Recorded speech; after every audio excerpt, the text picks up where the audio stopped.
Lo primero que vamos a hacer para resolver un problema de decisión va a ser representarlo gráficamente de manera esquemática. Así, cuando un individuo cuenta con distintas alternativas entre las que puede optar, utilizaremos para representar este hecho un cuadrado. Si se trata de distintos sucesos que pueden ocurrir sobre los cuales el individuo no tiene ningún control, utilizaremos un círculo. El resultado que se obtenga dependerá tanto de la alternativa que se ha elegido en ese cuadrado como de los posibles estados de la naturaleza o situaciones que se puedan presentar en esa variable que el decisor no controla. En este gráfico hemos representado que este decisor tiene dos posibles alternativas, alternativa 1, alternativa 2. Como ha de elegir entre dos alternativas, estamos en un nudo de decisión, que lo representamos como un cuadradito.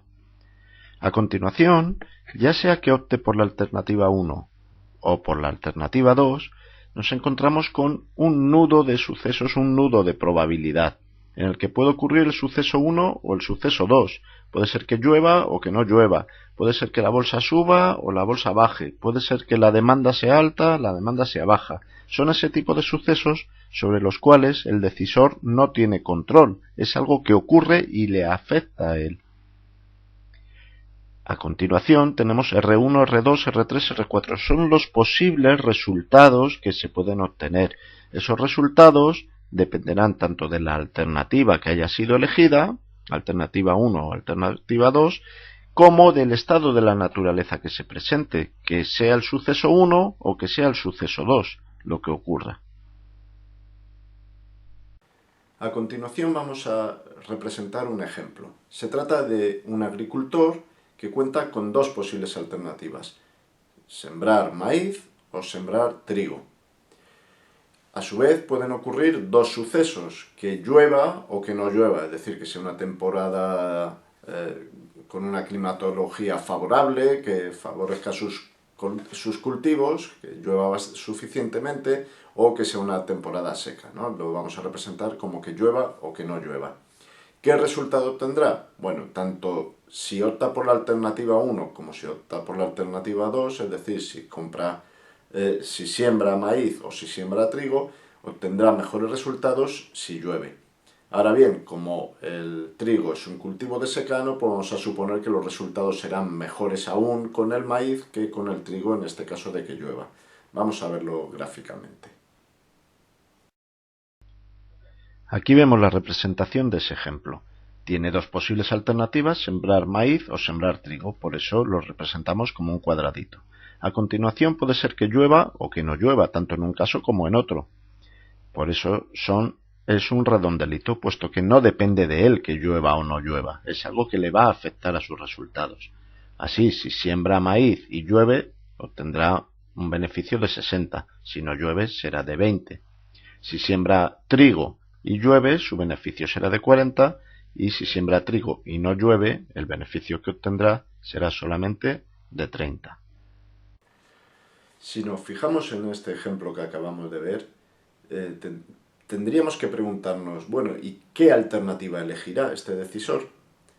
Claro, podríamos suponer distintos criterios en los cuales se pueda basar para elegir la alternativa, ¿no?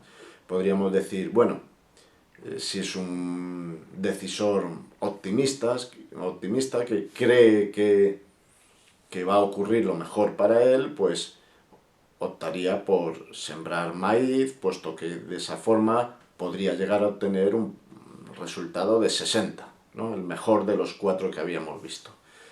Si es un decisor con un perfil más pesimista, diría, bueno, yo me pongo en la peor de las situaciones, si siembro maíz puedo llegar a tener un pago muy bajito, si siembro trigo, pues me aseguro al menos tener 30, ¿no? Es más conservador en su elección.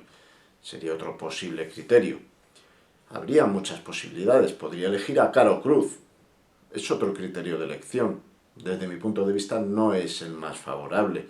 No es lo que mejor te va a resultar en la vida, ¿no? Hacer las cosas por azar. En ocasiones te puede ir bien, pero te puede ir mal también. Es mucho mejor utilizar algún criterio. El criterio que vamos a utilizar, que vamos a explicar a continuación, es el de la maximización del valor esperado monetario. Es decir, el de obtener la mayor ganancia esperada. Vamos a verlo.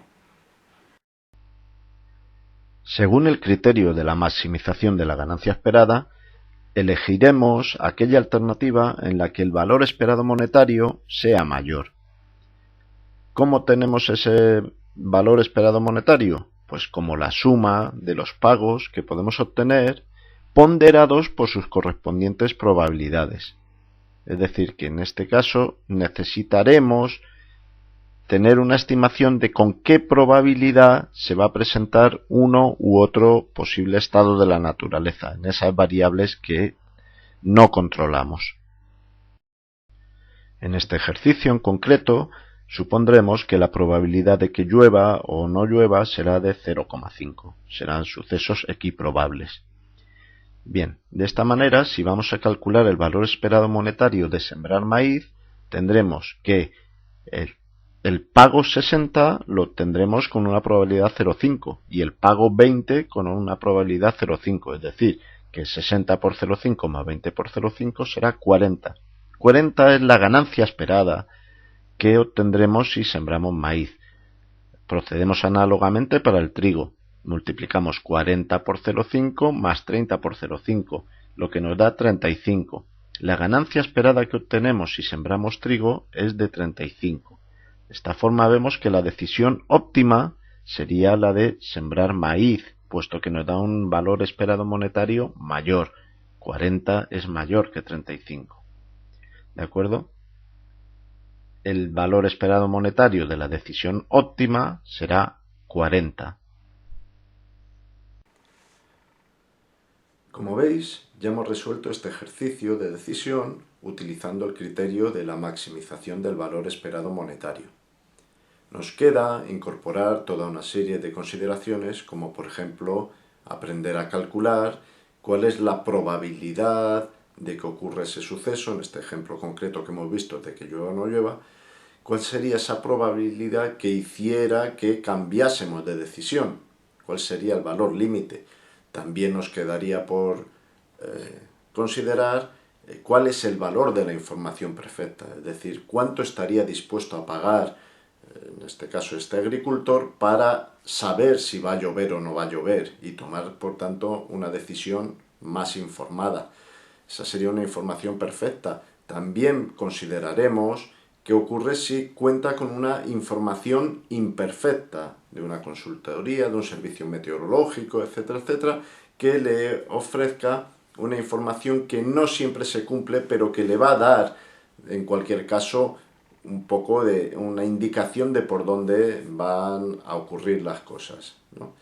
Y finalmente nos quedará considerar qué ocurre con la postura ante el riesgo de los individuos.